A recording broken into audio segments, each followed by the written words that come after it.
Nisha. I'm still Nisha. Surprise. If you don't know, I am a labor and delivery nurse, travel nurse. That's all I've ever done. So that's really all I know. But in knowing the things that I do know, I've noticed from talking to different people, having people ask me different questions, and just reading some stuff on social media that people don't, there are a lot of misconceptions when it comes to labor and delivery. So I just wanted to give you guys some random facts that might help you and encourage you guys to ask y'all's OBs these questions, you know? Like, sometimes y'all be asking me stuff and I'm just like, I can answer, but I'm not your doctor, so take it with a grain of salt. Don't be afraid to ask your OBs questions. Not necessarily question their decisions, but yeah, question them because you have that right. That's just random advocating for you, but let's get into this video. Just a disclaimer before I even get started. This does not go for everybody, you know? Like, most of the stuff I'm saying is not one fact fits all. I like that. That's cute. Everybody's body is different. Everybody's labor is different. Everybody's delivery is different. Even if you've had a baby before, it might be different the next time. Like, nothing is set in stone. This is the only way it's going to happen. What we're about to do is we're starting from the very beginning. Not the very beginning, because we're going to skip like the whole sex part, skip 10 months ahead. We are trying to figure out if we are in labor. Let's start there. So our very first little fact, what is labor? It sounds like a very silly question, right? Y'all, 1 contraction is not labor. 3 contractions in an hour is not labor. Labor is consistent contractions with cervical change. So when your cervix starts dilating and you're having consistent contractions, even if you have consistent contractions for 30 minutes, it's not very consistent if it stops after 30. Most of the time when you call the hospital to say like, okay, I've been contracting for X amount of time, they want you to kind of wait until your contractions are about maybe 5 minutes apart for at least an hour. A lot of places that I've heard say 2. So 5 minutes apart for 2 hours consistently. Like, that's the type of consistency. I guess that's right. I guess I'm talking about. So that's labor. Consistent contractions with cervical change. Recently, like, a lot of people say, like, I was in active labor for 24 hours. I was in active labor for 2 days. You probably weren't in, excuse me. You probably weren't in active labor for that long. Active labor, by most people's standards, most people being like A1, which is the... I really messed up their name.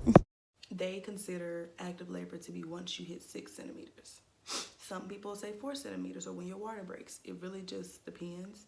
But just because you're 1 centimeter and you're hurting really bad doesn't mean that you're in active labor. It just doesn't. I know it. I don't know. I've heard it sucks, but that does not make it active labor. Speaking of it sucking though, labor is painful. And it's usually the family members who need to know this part because they are so surprised, like, she's hurting really badly, but she doesn't want an epidural or a pain medicine, but she's hurting. So if you don't want all those interventions, which is completely fine. You don't have to have an epidural, you don't have to have pain medicine, you don't have to have whatever, but expect it to hurt. It is painful, according to 9.5 out of 10 people. It's what's the half person? I don't know. But most people agree that labor is pretty painful. Now, how painful does depend on your pain tolerance. However, most people can agree. It's not fun, it's not comfortable. It's labor. And I understand that it's so hard usually for especially like the mom to watch them be in pain like that, but yeah. Next little fact. An epidural may not take all of the pain away. It should help a lot. And I say pain, some people feel that if they can feel anything, then epidural isn't working. An epidural will not take every single sensation away. You might still be able to tell that you're having a contraction, but they might not hurt. They might be a 1 on the pain scale. Then your epidural is working. You might still feel a lot of pressure. Are you feeling your contractions? No. Then your epidural is working. It does not make you feel nothing. You're gonna still feel people touching you. You're gonna still feel pressure. Like, it's not gonna take, most epidurals will not take the pressure away. Like, you're gonna still feel something. That's my point. It shouldn't be what it was without an epidural, but you're gonna feel stuff. You might not be comfortable, but again, it's labor. A C-section is not the easy way out. Oh my God, I hate hearing people say that. There is no easy way out. It all sucks. I'm just kidding. I promise I'm kidding. Kinda.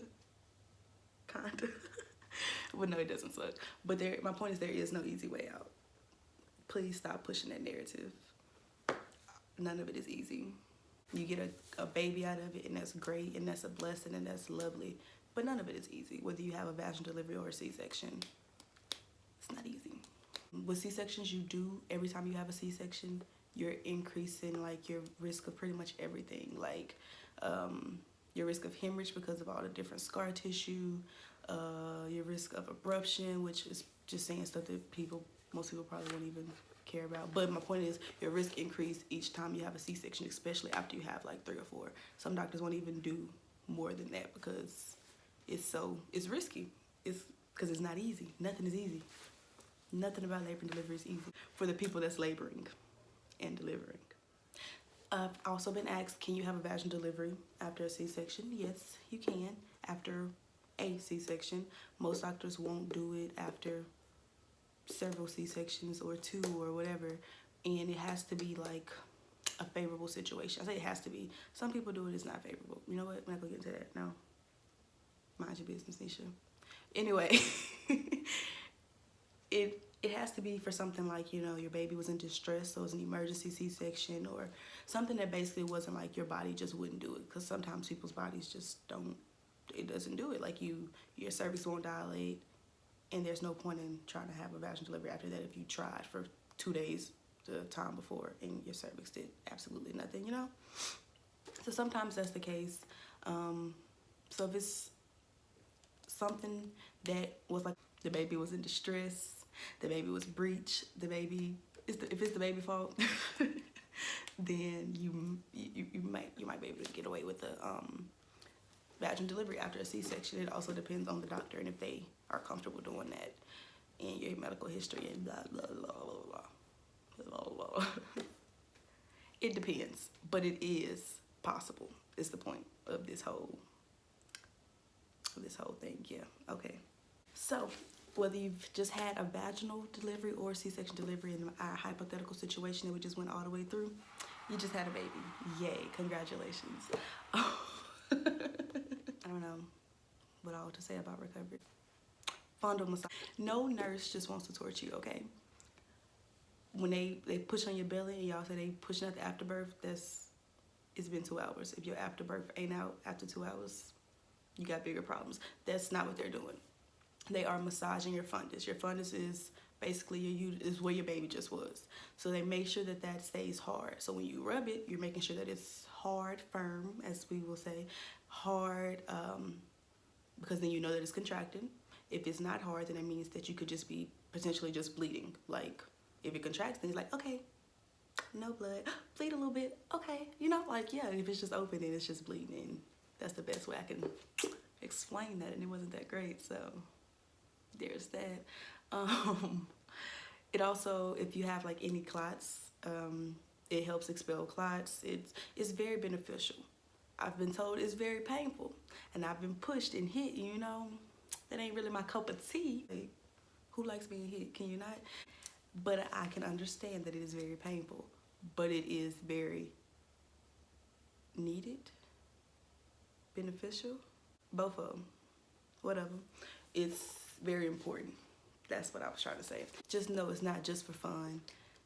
There's nothing wrong. It's just part of laboring and delivering, just part of the process. I asked on Instagram and Twitter for you guys to give me some questions, and most of y'all did not listen to me at all. But these are the questions I got. So someone asked how often do people tear? How often do people have to get stitches after vaginal deliveries? Pretty often. I think if I had to like just make up some numbers, I would say more people than not, because I can't make up no numbers. But having to be stitched up, especially like your first time having a vaginal delivery, is pretty normal. I say normal, it's a usual occurrence. Somebody asked me about pooping and peeing. Can you pee while you are in labor? Yes. Yes, you can. If you have an epidural, then you will get a catheter, which just goes straight to your bladder, drains your bladder constantly because you won't be able to get up or feel the sensation to pee. Pooping, it depends. So if you feel like you need to poop, it's probably because like your baby is just really low, but you never really know. They asked about pooping on the baby head. It happens. It happens. You're using the same muscles when you push for a vaginal delivery. You're using the same muscles that you do when you strain into poop. So again, it happens. Like, somebody asked about how nurses figure out dilation, and they asked if you just put both your hands in for 10. Y'all, that was Tria. That's my sister, by the way. Oh my God. No, when you get to 10, you don't just stick both your hands to see if you're at 10. No, that sounds very uncomfortable. It's just like pretty much practice. Just like she already knew, this would be 1, this is 2, and you just move your hands out and you gotta just stretch them and feel around, and you just kind of, it's really subjective, which is why sometimes your doctor might call you 2 and then a nurse might call you 3. Like, if it's that close, it's really just subjective to what the person who's doing the vaginal exam at the time thinks it is. Like, there is no, well, if they are 2.6 centimeters apart, no. It's your fingers, and you just guess what your fingers feel like to you. That's really it. I wanted to kind of get something nursing, labor and delivery related on my channel pretty soon. So this is the first thing that came to my mind because I keep seeing like different stuff on social media that people just are asking strangers who are just giving like their experience or their, they be wrong. I was trying to find a nice way to put it, but some stuff that people be saying, it just be like really, really wrong. So that was the point of this video, to kind of help debunk some of this wrong stuff I be reading, you know? Just to kind of give y'all some little random facts. Hopefully it helps you if you're pregnant, if you're planning on getting pregnant, or if you just, you know somebody that's pregnant, or if you just want to add this information to your arsenal, you know? You can never know too much. Well, okay, no, we're going to stick with what I said. Anyway, if you have any more questions, you can leave those down below. Anything I didn't touch base on, you can leave it down below. You can DM me on all my stuff private on Facebook. Nope, no you can't, because that's for my family. You can follow me and then DM me on anything, because everything is private. If you want more videos like this, let me know. Like this video, subscribe. Again, tell me what you want to see more of. I'm here to help you. Comment.